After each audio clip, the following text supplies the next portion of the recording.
Viva la musique a bazo préparé pour sortir un album Nabango sans Kobanga. Tu retrouver au peu qu'on a la carte. Bon, oui, il est venu à Redi à Misabando préparé Balibala. Naba prudence. Ata viva la musique ba ok Japon ok était. Pour ça concentrer na babilogo newana. Donc ngabe na zana concentrer na mamotali, ce mamotali est vidé, na teke non na mouvement la biso na nous. Studio vidé, tu na kepe na tchesu nze mona na papoli. Sia salinga plus que kuluna. Bamema ye na ngenga tona buluo inosa elembo na bo eloko nzoto nga na yolobi tokolela ngai ko mwana mwasi ya moke 17 ans bolingo eloko nini nga moto na yebite motema na yo ya botondi ekolimbisa sata ye monatie botelelanga Congo température, ya maman Rosette la fleur, Nadambu. Après avoir défilé là-bas, c'était Pola, mais cette fois-ci. Congo température TV. Désormais, suivez-nous sur cette chaîne. Congo température TV. Congo température. La patronne Rosette la fleur d'amour, chaîne à solo. Émission religieuse. Théâtre, musique, environnement. Émission sportive. Émission politique, donc nulle part ailleurs. www.congotempérature.com. Pour nous avoir information à temps réel. Congo température. Et y a mon pépé asika. Ya tobina Congo température. Et y a mon pépé asika. Badonda te poani. Bana poto, bana mokili mobimba. Vacancière. Awa tozali bongo na place Rosette 1, Rosette 2. Bino mozali komona. Nyoso osakana ngona mikili. Okuta nango awa. Donc place Rosette 1, place Rosette 2. Ezali bongo synonyme ya Paris, to pe Bruxelles, to États-Unis. Awa oyaka na bilamba to valise na yo. Nyoso okuta nango awa. Groupe électrogène industriel local à l'entreprise minene bana poto tuka awa kozala desite contactez biso na numéro oyo pona ba réservation na bino nyoso awa tozali bongo na place Rosette 1 Rosette 2 bino mozali komona ba réalisation ono ezala te.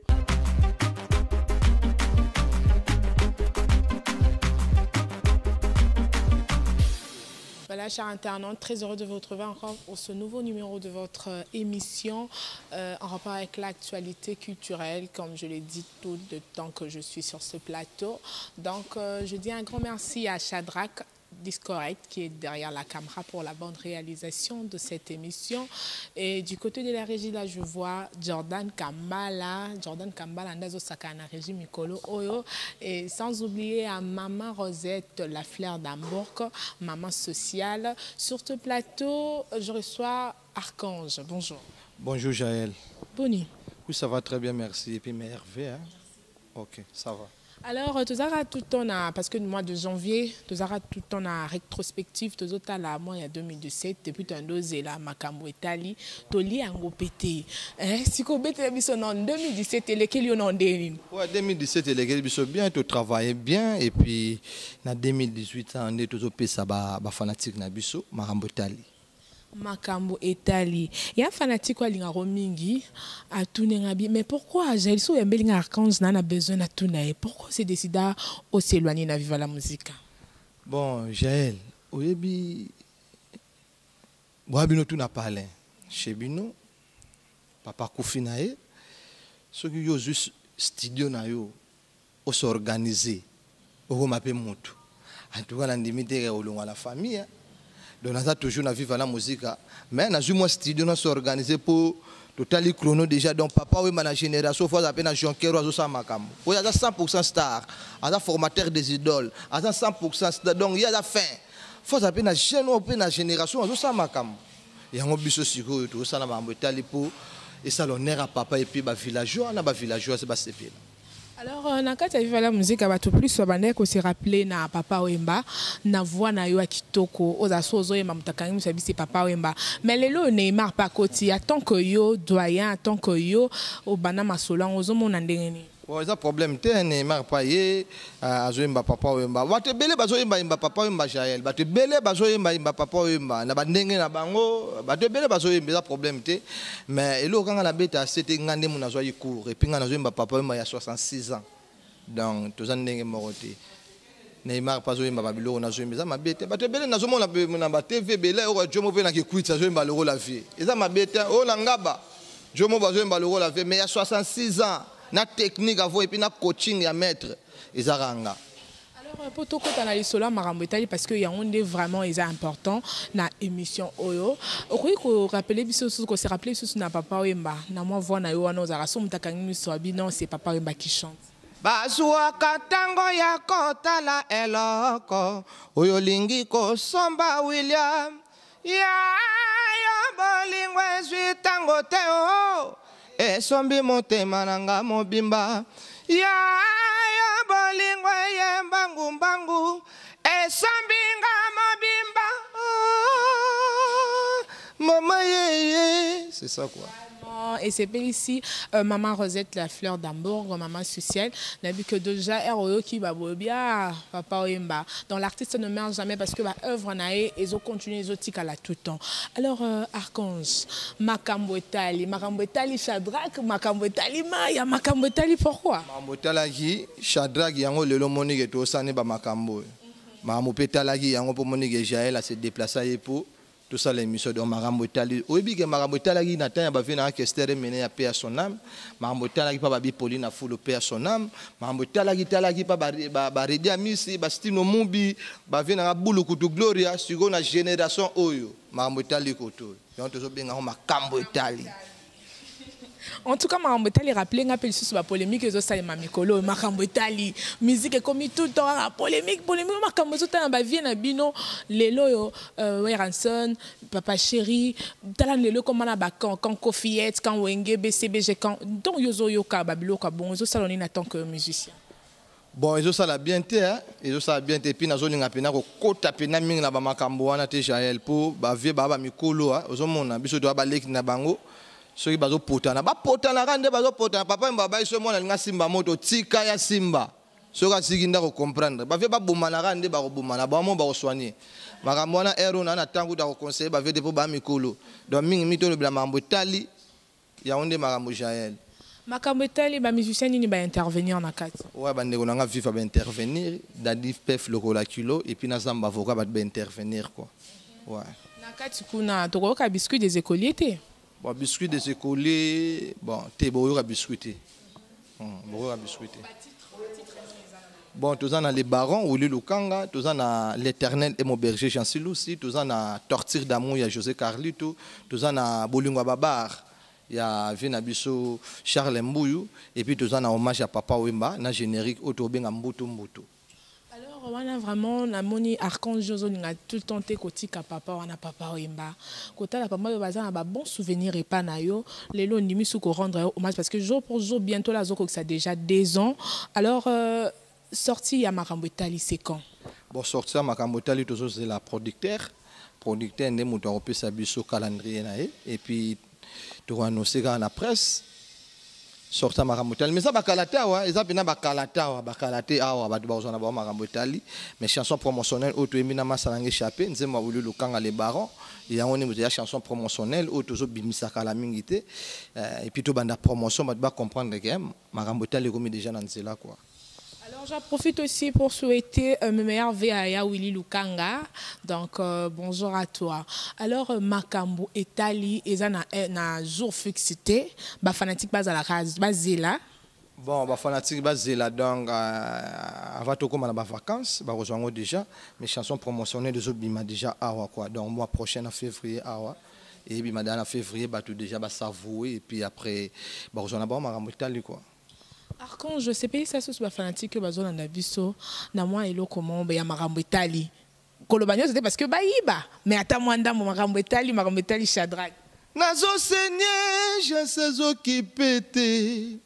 Lucia salinga plus que kuluna bamema ye na ngenga tona buluo innocent elembo na bo eloko nzoto esprit sempangi bolingo neti komba kaji moto akota te bolingo neti komba na beti gauche na beti droite na bwaki lokolo na koma kudila anga na sukia wae Jansilusi moto alalia wae panda kote moto asambwa wae Elvis Alomba.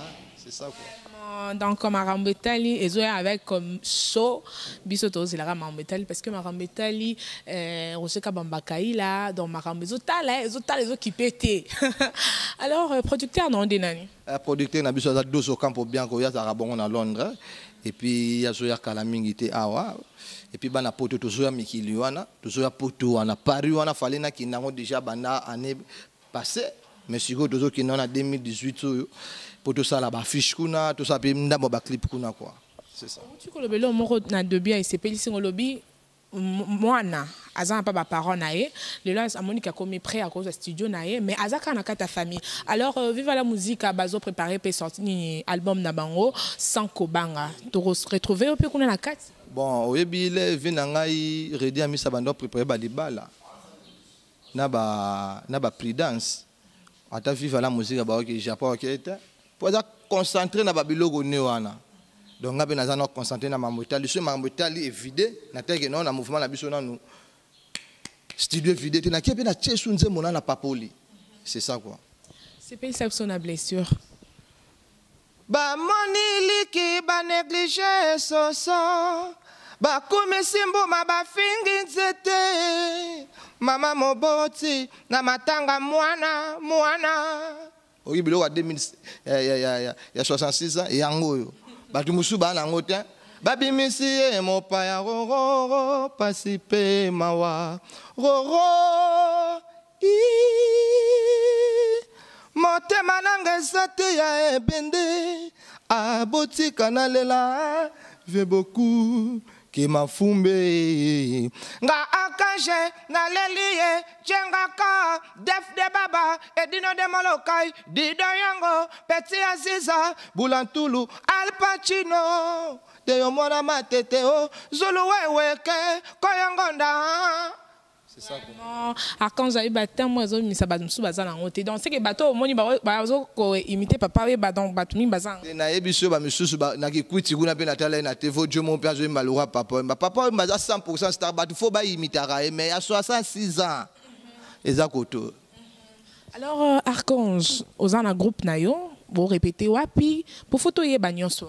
Bon, on a un de ça le groupe T, le roi de ça on a une chanson promotionnelle pour découvrir artistes et puis après on a de Robin Abinora presse pour te expliquer tout n'engé maramoko monsieur de recevoir musicien et sera tout banda répéter nous sommes on a borozwango na mikolo roya quoi. Merci, on va finir cette émission. Archange Shadrach Archange Makambo Etali. Qu'est-ce que tu promets à Mélomano Balingaka, la bonne musique? Oui, de base, la bonne musique, base la musique Archange. On n'a jamais déçu et puis on allait étonner quoi. Koyoga Archange a travaillé pour Archange a bimé mon papa Wimba, Moro qui est, Moro qui manda chante, Moro donc base la bonne musique. Alors base la bonne musique mais donc c'est ce na 1960 parce que bi bato ya vive la musique pour ba yeba yozo yemba lo la papa yemba faut ozong sarabiso kuna. O memelinga nzembo ngai petite ya mputu naeba kite na koka na kobi malobi nakuta montele motema na yo esepela lisusu na kipa wapingo na kosala maso motindo ngala mesana na kobanga kaka banguna po batonde meke botika ngana sakana na ino mwana mobali yo mabe kozuanga na yolobi tokolela ngai ko mwana mwasi ya moke 17 ans bolingo eloko nini nga moto na yebite motema na yo ya botondi ekolimbisa sata yeyeye sata zala gentio eza bolingo bono nyokolo nkuru boye ay ay ay ay ay sata yeyeye sata zala gentio eza bolingo bono nyokolo nga boye c'est ça. Vraiment, Archange, tu chantes tellement bien. C'est quoi pour la production en 2018, 2017, tu manques parce que aux Ara en plein studio. C'est quoi 2018, on va production Ezali, tout cas Ezara mon album. Tout ça, on a vu ça bien na bête Archange. Et la production on est après ceux qui na mboka ba paya, ceux qui et puis to banda ba production na biso quoi. OK, alors contact nayo na ba dédicace. Ouais, le numéro na 82 18 670 65. 82 18 670 65 toujours ça va meilleur vena na Cassius Mvumbi Bolero to pesi meilleur vena Tigana Zurita Tata Yolo to pesi meilleur vena Odilo Mampuya Léo Mabuba Deker de Kembers Pierre de Diama Martin Skodimana Dozo Campo Bianco Chiquito Mushashino Dadi Soso Corneli Malongi Moni Mutete La Brice Mpangi José Carlito vieux nanga po bushabu batu tout balinga Archange et puis Fifin Songo to bosani était to pesi pe ba meilleur vena et puis mita makumbu batu tout balinga Archange donc bientôt marambo etali batu tout bana posa kayu po kala mingi te to vide studio ba o bana posa ba kayu numéro yango na bo benga bokozwa nga mongo po biso do aloka ba fait beaucoup et là te que non o benga ki jomo bo ote asa eloko mobo donc o tambola posa artiste te nga so bo bengi bo zwinga moko. C'est ça quoi. Comment tu peux ça là en point ni? Hein? Oh mais n'ayez pas raté ma maman. On dirait bah on m'a banzambe, on m'a bayuma. Ah, ouais bayuma. Voilà, Archange j'avais vu on m'a bayuma dans son à ça la maman là c'est ça. Yuma. Yankene m'a reçu ma téléphone. Voilà, je dis un grand merci à l'équipe technique qui m'a accompagné tout au long de l'émission Oyo. Et je dis un grand merci à maman Rosette de la Fleur d'Hambourg, maman sociale. Merci à Ras Congo, à Roger Kabamba Kaila. Donc, vous avez vraiment ébellé. Mais je vous laisse avec Archange, à la binota Maria Rosa, parce que dans le cas où on va char de poule, c'est l'engabisso de l'Obara, toujours vérité. On se retrouve prochainement. Voilà. Mirai bende ya motema nanga rosa oyo susi ekokakate ko perse clôture ya métal ya amour nanga rosa Maria Rosa Rosa oh nalela yo ma rosa natandeli yo maputa mama. N'est-ce pas ça monte mananga mo bimba défilé pose misa munanga mère Amazon na sombeli yo cheval blanc pe couronne ya olo olata mon kili e monae mota conveka monte mananga